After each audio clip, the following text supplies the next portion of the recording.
Harka fuunee shamaa akkam jirtu kabajamoo dhaggeeffattootaaf daawwattoota Keelloo Miidiyaa. Odeeffannoon guyyaa irraa of harkaa qabnu kunooti. Waboon Arsii fi kaan keessatti haleellaa gaggeessuu isaa hime.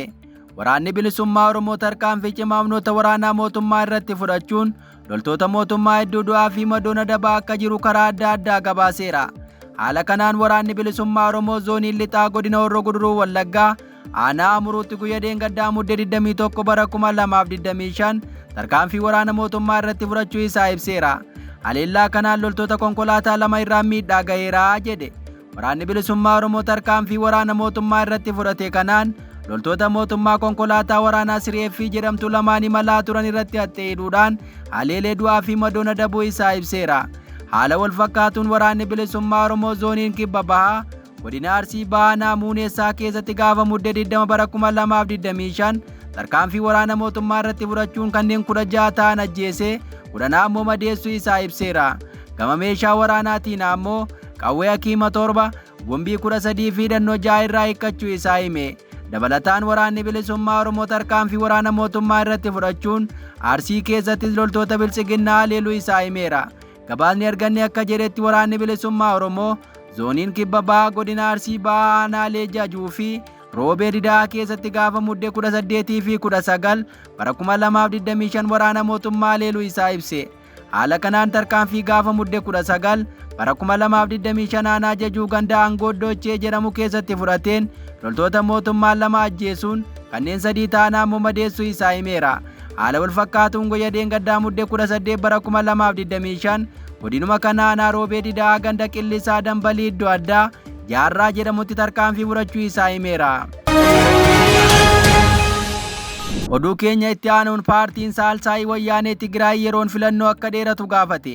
Paartiin Saalsaayii Wayyaanee Tigraay filannoo fudhatamni isaa amansiisaa ta'e Tigraayitti gaggeessuuf haalli siyaasaa fi nageenyaa hin jiru jechuun filannoon hanga haalli barbaachisu guutuutti yeroo biraatti akka darbu gaafate.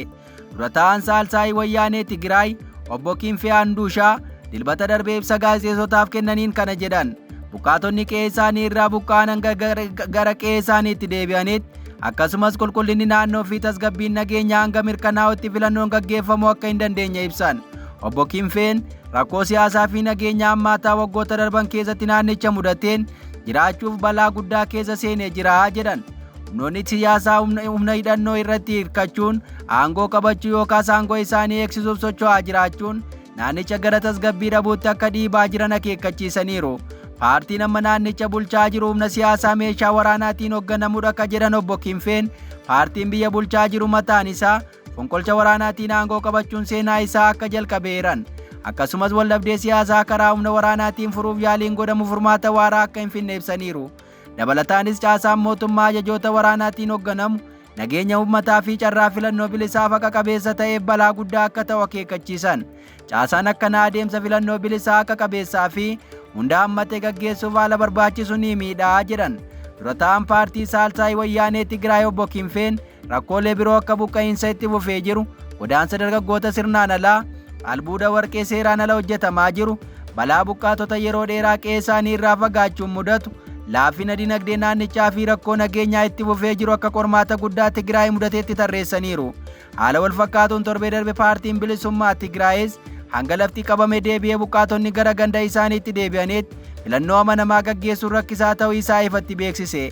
Gama biraatiin boordiin filannoo biyyaalessaa Itoophiyaa filannoo waliigalaa 7ffaa dhufu Tigraay dabalatee naannolee biyyattii hunda keessatti gaggeessuuf qophii ta'uu isaa ibseera. Boordichi naannolee filannoon gaggeeffamuun mijatoo ta'an adda baasuun beeksisa kabaase yoo ta'u, kunis qaama qophii filannoo waliigalaa 7ffaa caamsaa bara 2018 gaggeeffamuuf beellamame keessaa tokko ta'uu isaa ibseera. Oduu keenya itti aanuun Ameerikaan ollaa Itoophiyaa dabalatee biyyoota 30 keessaa dippiloomaatota ishee baafte. Bulchiinsi Tiraamp dhimma kana ilaalchisee ibsa tokko utuu hin kennin Masirii fi Somaaliyaa dabalatee biyyoota addunyaa adda addaa keessatti ambaasaadarootaa fi dippiloomaatonni olaanoo gara 30 ta'an aangoo gadhiisanii gara Ameerikaatti akka deebi'an ajajeera.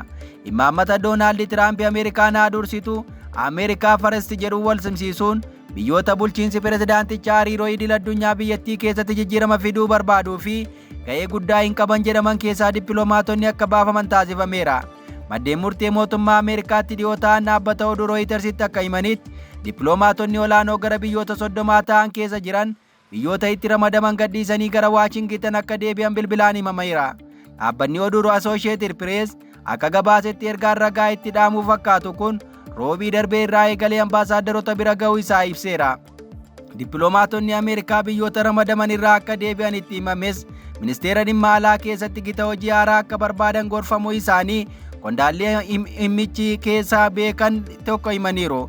Dippiloomaatonni imbaasii fi qoonsilaa Ameerikaa itti ramadaman keessaa ba'anii gara Waashingitanitti akka deebi'an ajajaman irra caalaan isaanii biyyoota Afrikaa yoo ta'an ambaasaadaronni ammoo biyyoota addunyaa kanneen biroo irraa ta'uun himameera.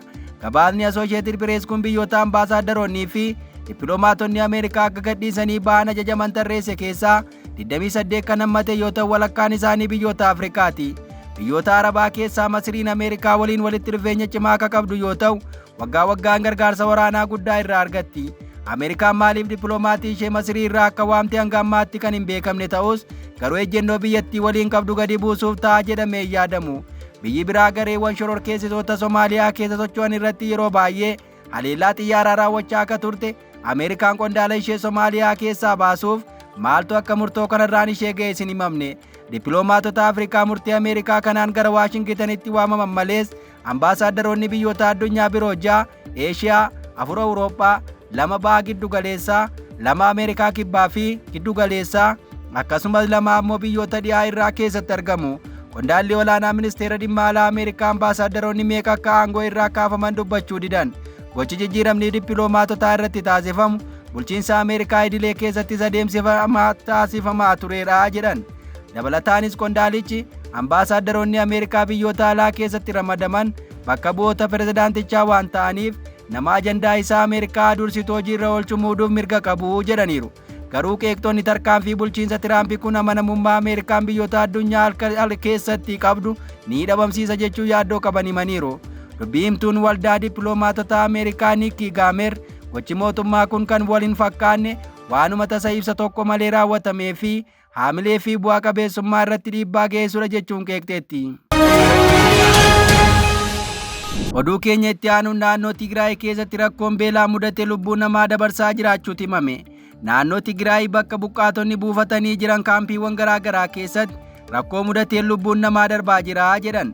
Bulchiinsi yeroo Tigraay ibsa guyyaa kaleessaa magaalaa Maqaleetti kenneen buqqaatonni kunneen rakkoo hamtuu keessa jiraachuu ibsuun furmaanni waaraan hanga argamutti deeggarsi namoomaa taasifamu akka qabu gaafateera. Suuraaleen miidiyaa hawaasummaa irraan deddeemaa jiran akka agarsiisanitti namoonni qaamni isaanii hedduu huqqate kashuun ture kaana ammoo gaaddisa keessaa akka of dadhabanii jiran kan agarsiisu miidiyaa irraan qoodamaa tureera. Suuraan kun kaampii buqqaatotaa Isaases jedhamutti akka fudhatame kan ibse bulchiinsi yeroo Tigraay kaampiiwwan akkasii 446 ol jiraachuu isaa eereera. Adda bilisummaa uummata Tigraay guyya kaleessaa ibsa baaseen mootummaa federaalaa himateera. Paartichi mootummaa federaalaa bu'uura waliigaltee kanaa buqqaatota gara qe'ee isaaniitti deebisuu qaba ture jedhe.